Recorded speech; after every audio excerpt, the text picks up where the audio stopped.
No shortage of high-end, memorable smartphones. They just simply keep on coming. The Galaxy S5 continues to be a relevant thing in the space, even though it's regarded by many as an older handset. There's still a steady momentum that accompanies Samsung's flagship, which it needs in order to fend off the heavy competition from the just-arrived Google Nexus 6.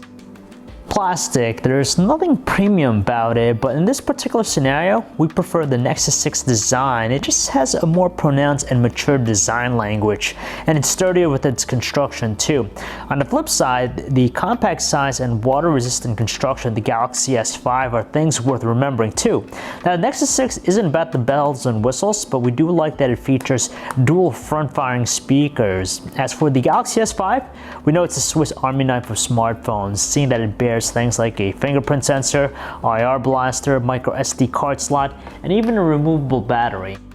Both employ AMOLED technology, but the Quad HD resolution of the Nexus 6 is just a sight to behold. From afar, it's tough to notice any difference in terms of details between them, but it becomes painstakingly obvious upon closer inspection that Nexus 6 can't be matched. 1080p is good, but Quad HD is just simply better.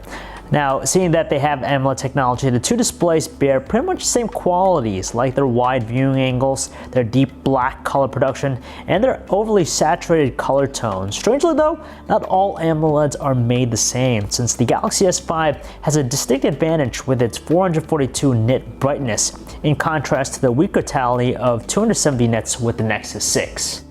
Android 5.0 Lollipop in the Nexus 6 is that step forward for Google, but don't count out the TouchWiz and its insane arsenal of features over in the S5. Even though it's technically an older build of Android, the customizations that Samsung has done also enhances the experience appropriately for something like a phablet.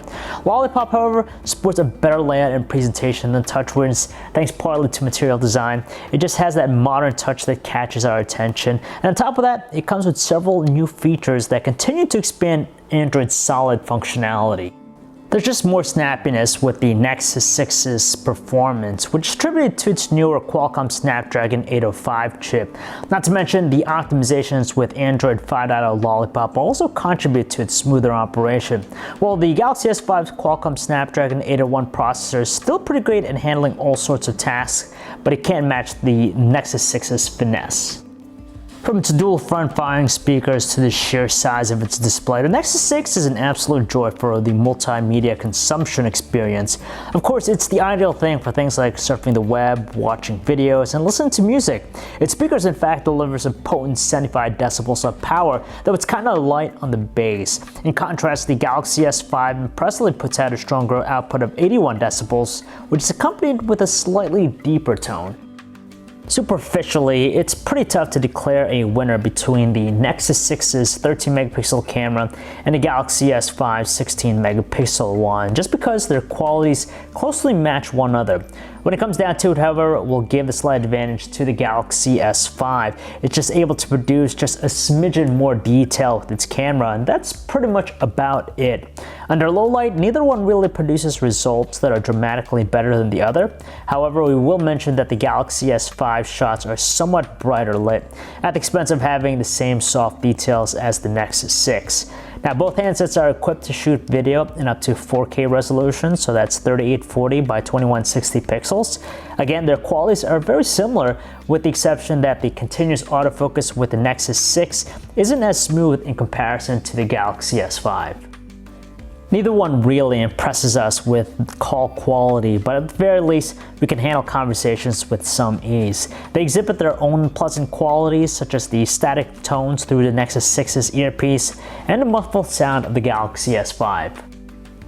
Battery life isn't an issue with them, but we get a little bit more out of the Nexus 6. Checking out their performances in our own battery benchmark test reveals results that aren't all that surprising, as the Nexus 6 achieves a slightly higher mark of 7 hours and 53 minutes thanks to its higher capacity battery, whereas the Galaxy S5 isn't too far behind at 7 hours and 38 minutes. Being new to the scene, there are several reasons why the Nexus 6 stands out more profoundly than its rival, the Galaxy S5, like its cutting-edge hardware, future-proof status, and stock Android 5.0 Lollipop experience. We still can't count out the Galaxy S5 since it manages to deliver a solid package that's still capable of contending with newer devices like the Nexus 6. In some cases, you can snag the S5 for as low as free, which is a lot easier to swallow than Nexus 6's $200 and up on contract costs. And now if that's not a route you wish to pursue, choosing instead to go somewhere like the outright cost, then it makes more sense to go with the Nexus 6. That's because both handsets are slapped with the same $650 outright cost. For the money, you're getting a newer and better spec smartphone, which of course also has the distinct privilege of being the first smartphone to run Android 5.0 Lollipop.